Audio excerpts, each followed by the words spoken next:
Welcome to another edition of Bingo Topics. We're going to get into a myriad of them today. Have so many to go through. Looking at the hierarchy of the NFL, power rankings, and a whole lot more. What's up? It's your boy Cintron coming back at you with another analysis video. I kid you not, that's my real name. Yeah, getting that out fast because we're in a hurry. We have so much to cover. But first, looking at the NFC hierarchy obituary, week 8. We're starting here with the 49ers, man. They've had a rough go of it the past couple weeks. 2 losses in a row. You know, diametrically opposed to the Eagles, who bounced back from their one loss against the Jets.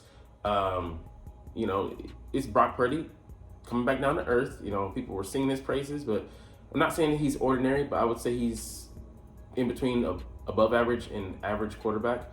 Above average when he has all his weapons at his disposal and protection from Trent Williams, the silverback gorilla. But he didn't have Debo out there. He had a compromised, but, you know, still out there playing at a high level, Christian McCaffrey. But it showed up in this game. And, you know, Vikings, someone who, you know, we struggled with, and people were like, you know, saying that, oh, you know, you guys struggle against the lowly Vikings. Look at him here doing just that against this opponent. He still had Juwan Jennings. He still had Brandon Ayuk. He still had George Kittle at his disposal.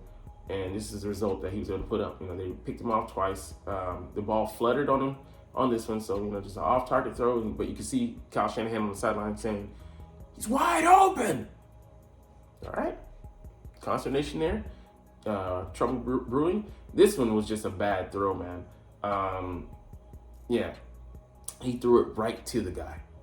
So that's like, you haven't seen Jalen, do those on back-to-back drives, and you can say the Jets game he looked bad, but none of those were back-to-back.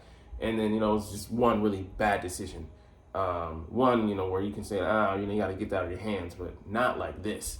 And yeah, he's a young quarterback. He's only in his second year. 12 regular season starts, but man, he's staring down the barrel of, you know, 0-2 the past 2 weeks, and then the Bengals are going to be rested coming in to face them, and they might do the Lord's work again. You know, Vikings, you know, doing the Lord's work, and then we get to another team that's been being a friend to us, might be a friend again to the program of the Eagles. But, you know, tough sledding here. They're saying that he turned back into a pumpkin, but I don't know about that, but we'll see. But I think the 49ers have really proved that they're a team that, you know, if they don't have their top-notch weapons available, man, it could be tough for them to compete with the elite of the elites. And that's just fact. The results bear the fruit of that. So looking at the Eagles here, yeah, people are, you know, up in arms about, you know, us struggling. And yes, we need to be better in spots, you know, red zone, play calling, and commitment to the run, amongst other things. But look at here, these offenses. This is 2022, 2023. Number 3, here we're number 4 through 7 weeks. Number 3, same. We're actually better here, passing yards per game, you know, surprisingly so, much to people's chagrin or their disbelief. Rushing yards per game, we're worse off here, but not too far off. And given Shane Steichen also had some issues, people are forgetting that, you know, he would often eschew the run for the pass as well. In time possession, start number 1, so that doesn't change. And this one for me is huge because it's not like we're just holding the ball and we're just wasting time.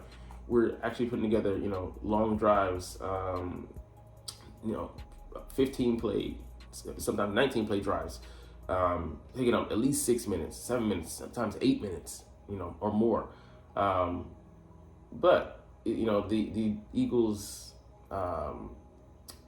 rotting on offense is been greatly overplayed. Yeah, I get it. We're not where we want to be, but we're still winning in spite of it, and we're growing and learning. We still have, people forget, 2 new coordinators. And I believe, for me, an improvement in Sean Desai. I'll give him his flowers a little bit later as well. But I said it in another video that you didn't watch because you're not watching. But not only is he an improvement over our previous coordinator, Jonathan Gannon, but actually looking at him now, and looking at, especially when I looked at the results of the Jets game, and what he was able to do with that patchwork secondary, I believe he's a better hire than even Vic Fangio. Hey, sometimes the disciple's better than the student, and I believe his commitment to evolution, to adapting, is what sets him apart. So speaking of the man, Sean Desai, let's get to him.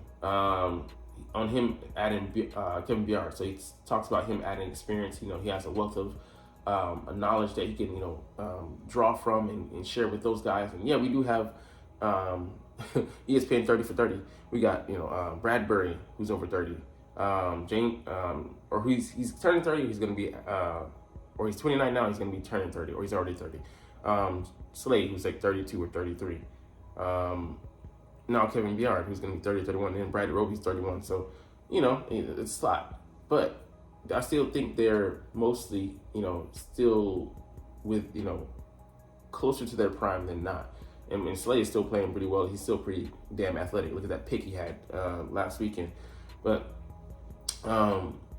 it's not that we're playing guys that are, 34, 35 out there.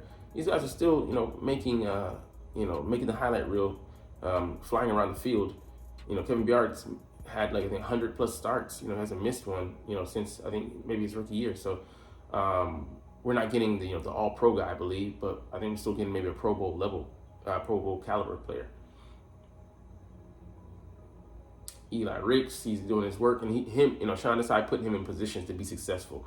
He played 14 snaps against Tyreek Hill, and I don't think he looked out of place on most of them. So, him going against the best receiver in the league and him having that confidence, that swagger, being battle tested, made in the SEC, proven to be really good, decision, to draft those guys for us. Sidney Brown, also him putting him in a good, position, good communication. Him not going out there and making any really mental mistakes that I saw.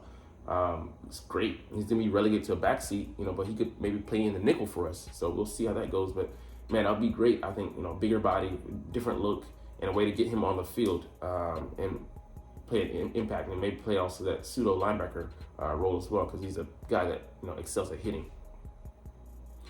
And, yeah, the run defense, the edge guys, I would shout out to, in this game, everybody deserves credit. Jordan Davis, Milton Williams, the guys in the interior, especially Fletcher Cox playing at a high level at this stage in his career. But Sweaty and Reddick set the edge and set the tone. I think Reddick dropping Raheem Mostert for 2 or 3 tackle for losses, just beautiful.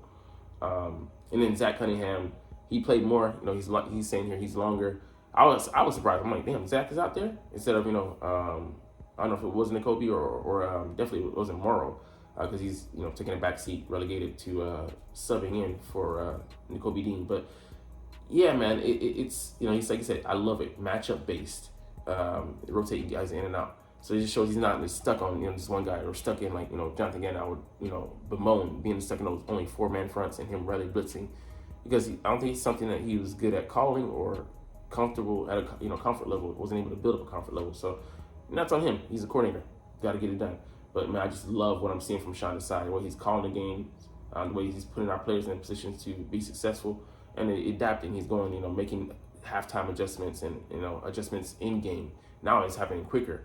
I feel like, these past 2 games, the Jets and the Miami Dolphins. So, moving forward, I have a whole lot of confidence in him, man. Thought it was going to be just another Gannon clone. Like, now I can see that he's different. He's the evolution. All right, this is what I love about the trade for Kevin Byard. He's a Swiss Army knife. He can play free safety or strong safety. He can play in the box or back deep. 111 starts, and I think maybe 100 or so consecutively. Yes, he's 31, and yes, the Tennessee Titans defense looks bad on the whole. But put him in this defense, I think you'll get a totally different result. Like I said, he steadies that defense with him and Reed back there, the Middle Tennessee State Blue Raiders safety tandem. Man, I think we're going to be set. And, he hasn't been an injury-prone player. He stayed healthy throughout the duration of his career. 27 career picks, second behind Xavier Howard as, the most active players with the most picks. Man, I think he probably can even blitz as well. Like, he's been a nightmare for Dak. 2-pick game, I think 2018. It's a welcome addition, man, to the bunch. So I'm excited to see how we're going to incorporate him and how fast he can get up to speed. Maybe he might be playing this Sunday, but I don't know. We'll see. Might be Sidney Brown getting a start, but and he's a veteran. He's a smart guy. Might play him in some packages or whatever. But I'm just going to speculate at this point. I'm just speculating at this point, I should say. The power rankings for week 8. Oh, how, the tides have turned. The Eagles jump up 3 spots from number 5 to number 2. The Chiefs are obviously at number 1, holding serve there. Similar to last year, or, that was that, we had the dynamic 1 and 2. But let's get into what they have to say. The Eagles were down both starting safeties and their slot corner, and they still held Miami to a season-low 244 yards and 10 offensive points. That was, the lowest output for them.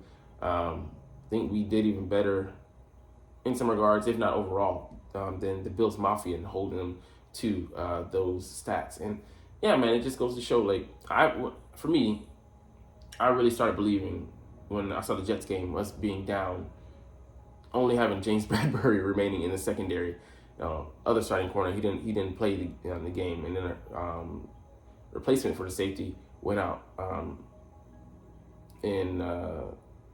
Edmonds was in there for Justin Evans, he was on injury reserve, and then Sidney Brown was in there to come in for Reed Blankenship, who went out, and then we had a practice squad guy, Mekhi Gardner, who didn't even play safety. He's a corner playing there. I'm like, man. And he was put in some bad spots. Our pass rush bailed us out, on 2 plays where it was if they hit, it did target Mekhi Gardner's area, might have been Dunzo toast. But man, just when I saw that master job, I'm like, we're good, because we have a coordinator who's able to take advantage. Not take advantage. He was able to make do with patchwork secondary players, piecemeal. I don't know how he does it. You can look at the strategy and break down the film study, but just beautiful work from Sean Desai. So I felt confident going into this game. Not that we would. I didn't even think we'd hold them to what we did. I just thought we'd be able to control and keep him out of the end zone for the most part. But he would get his numbers, but that'd be it. But I didn't expect this result. So. Shout out to Sean Desai again for that game plan, and for self-scouting, knowing what position to put our players in, and coaching them up, and them going out there and having them well coached so that they're able to go out there and just execute. So feel like they have a huge amount of confidence in him. He's an authentic guy, but I think it's just his way of seeing the game. All right, anyways, let's continue. Tua Tagovailoa was under pressure all game, and even taking into account his ability to get the ball out quickly, it seemed to have a cumulative effect. Exactly. That was what that pick was. It was him throwing off his back. It was almost mirroring Jalen's pick against the Jets when he threw off his back foot. Tua threw off his back foot. He threw it late. Should have thrown it earlier. Jalen threw it late. He should have thrown it early if he was going to Goddard. Just we forced him into that all game, getting him out of his comfort zone, slowly closing in the walls on him, and he felt that pressure, felt ghosts that weren't there, and he threw it up for grabs. So this is where defensive coordinator Sean Desai might be able to separate himself from the predecessor. And I just talked about this. I loved how Desai would not let Miami off the hook, providing constant pressure. Yeah, and you had to keep bringing it because you allow him to get comfortable, get confidence, settle in. Yeah. The roller coaster wave ride starts from there. And while the offense might not quite be operating at the same level as it was last season, the Jalen Hurts AJ Brown connection is arguably never been more potent. Sorry, stumbling here over my words. Maybe I'm too excited. Man, the offense, it's funny. For the most part, I would say the defense has carried this team for the majority of the year. The offense is, held servant and, had some explosions here and there, but people did not foresee this probably, it being the opposite. The defense being steady and the offense being more finding its way. We had it the other way, but I'll take it either way. Actually, I'll take it this way because the defense is more what we were concerned about. And I think we're waiting for the offense to do this, and it will eventually. Right now, we're just getting the configurations right. All right, they've now combined for 701 yards over Brown's past 5 games. Might be a record if he goes out and have 125 yards or more in this Washington Commanders game coming up on Monday for me. The Eagles also won every big fourth down on Sunday. Yeah, man, the tush push, they hate it. They'll have to wait till the offseason to ban it, which they most likely will. I believe, I solidly believe they'll do that. That's my kind of team. And now Philly's getting Kevin Byard. Watch out, folks. Oh, yeah. And I love it for, he's getting ready. He'll be ready for that Dallas matchup. Not 100% knowledge of the defense, but I can't wait to see him versus Dak. All right, am I going to look at the 49ers? Yeah, man, like I said, the pieces are coming apart. Christian McCaffrey fumbling. Second, lost fumble in 3 weeks. Wow. I mean, get ready. And I just, want to highlight this, man. The Cleveland Browns, I appreciate your contributions. Going out and beating the 49ers. I think they beat another team that, we maybe not have on the schedule, but I'm hiring you to do the job. Be a mercenary. Assassinate this team for this week. They take out the Seahawks. That would help us, to have just any loss would be a win for us. It doesn't go in our win column, but it helps our chances in seeding, coming down the line. Every win is precious, and anytime you can have someone do your dirty work for you, I appreciate it. Yeah, the Bengals too. If you can go ahead and do that, Buffalo Bills, you go ahead and do that. Appreciate you. Yeah, those things help. Raiders, I'm not counting on you. But you're watching around the league to see who's doing what. Doesn't really matter here. Yeah, nice. Who's that? Chicago Bears. Not inconsequential. Jets, sure. Go ahead and keep the Giants where they're down. But I love it. Anyways, we'll get up out of here on that. That's my public service announcement for you. But anyways, love covering these Eagles and love talking about these boys. So you can find me here every day, hopefully, even if it's just short. But I know you're short on time. But you're not even here, though. It's all good, though. Because like I said, I just said what I said. So we'll get up out of here. But as always, it's Fly Eagles Fly, and let's motherfucking go. Like, comment, share, subscribe. Thanks for watching.